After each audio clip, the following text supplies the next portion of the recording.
The Alaska Highway, often called the Alcon, is far more than just a stretch of pavement cutting through the wilds of North America. It's a marvel of engineering and endurance, a ribbon of road that threads its way through some of the most remote and challenging terrain on the continent. For many, it represents adventure and the spirit of the frontier, but for Alaska, it is something even more profound, a vital artery that keeps the state connected to the outside world. This highway is Alaska's lifeline to the rest of North America, a crucial link that ensures the steady flow of goods, services, and people. Every day, convoys of trucks and travelers rely on this route to bridge the vast distances between Alaska and the lower 48 states. Originally carved out of the wilderness during World War II as a military supply route, the Alaska Highway was a strategic response to the threat of Japanese invasion. Today, it's indispensable for civilian life, carrying everything from fresh produce and medical supplies to heavy machinery and vital oil equipment. Nearly 730,000 Alaskans depend on it for their daily needs, and its importance only grows as the state's population and economy evolve. Without the Alaska Highway, the state would be almost entirely cut off, forced to rely on expensive and often unreliable sea and air transport. The isolation would drive up costs, limit access to essentials, and make life in Alaska even more challenging, especially during harsh winters or emergencies. The highway is not just a civilian asset, it's a strategic military corridor as well. U.S. military convoys and supply trucks share the road with everyday travelers, and the route links key bases that are vital for national defense and rapid response in the Arctic region. Yet, there's a catch. The Alaska Highway's path winds through Canada for hundreds of miles, making America's essential supply line dependent on the goodwill and cooperation of a foreign government. This unique vulnerability has always been a quiet concern for U.S. planners. For decades, this international arrangement worked smoothly, with only minor hiccups.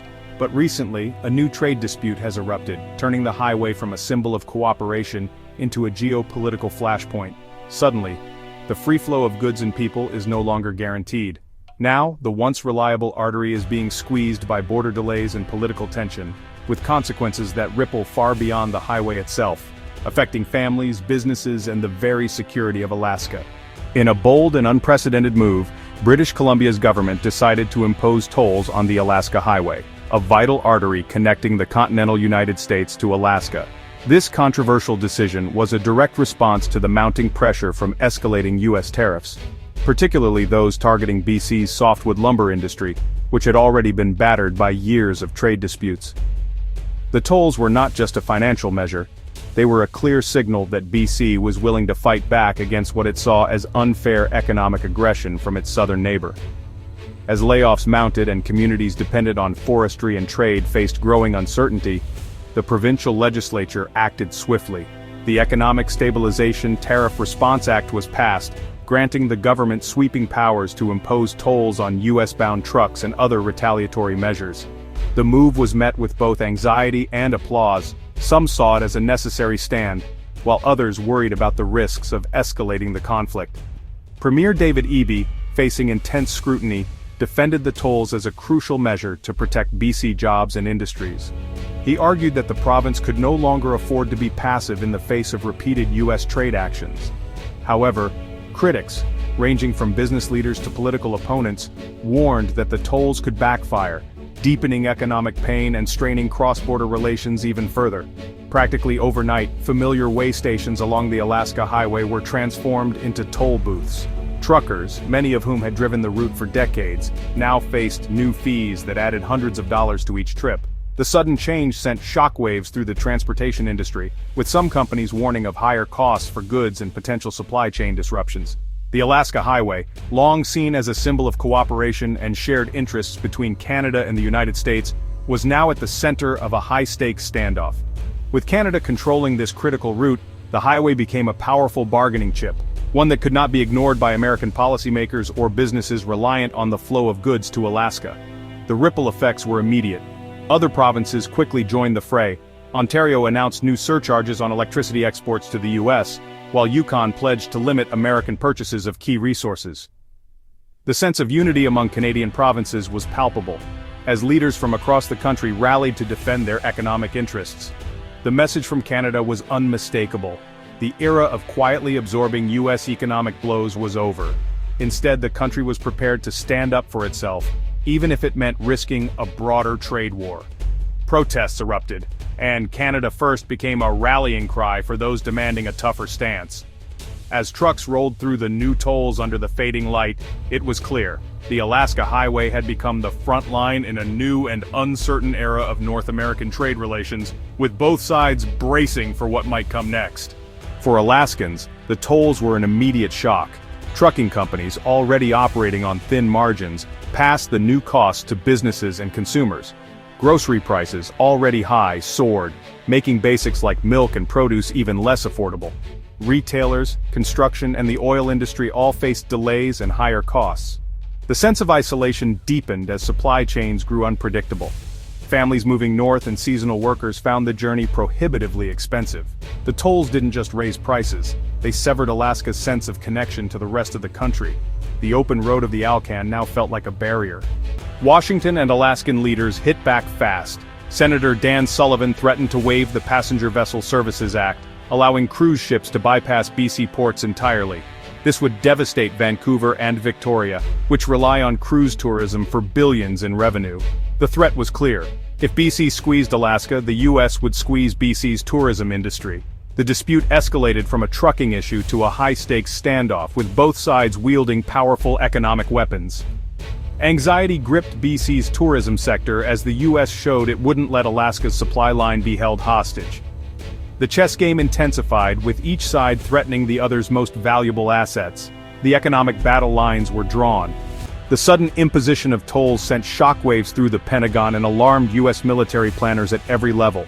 For decades, the Alaska Highway had been a vital artery, quietly supporting America's northern defense posture. Now, with a single policy change, its reliability was thrown into question, and the sense of urgency in Washington was palpable. The Alaska Highway isn't just a commercial route, it's a strategic military corridor, a lifeline that supplies key US bases in the Arctic and Pacific. Every convoy that rumbled north carried not just goods, but the assurance of American readiness in a region where logistics can mean the difference between security and vulnerability. British Columbia's move exposed a dangerous vulnerability.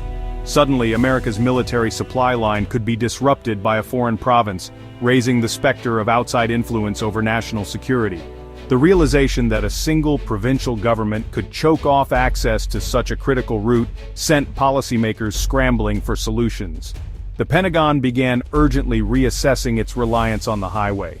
Planners considered costly alternatives like airlift and sea lift, but these options were logistically complex and far more expensive.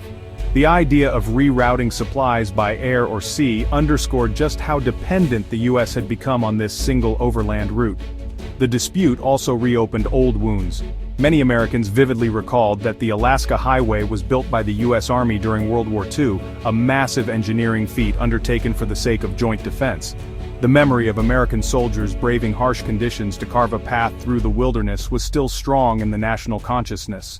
The idea of Canada, or any province charging tolls on a road constructed for mutual security, felt like a betrayal to many in Washington. It wasn't just about money, it was about trust, partnership, and the shared sacrifices of the past. The issue quickly escalated beyond economics. It became a question of sovereignty, national honor, and the integrity of long-standing alliances. Debates raged in the press and behind closed doors, as both sides struggled to balance their interests and pride. The US government demanded unimpeded access, framing the dispute as a matter of principle and international obligation.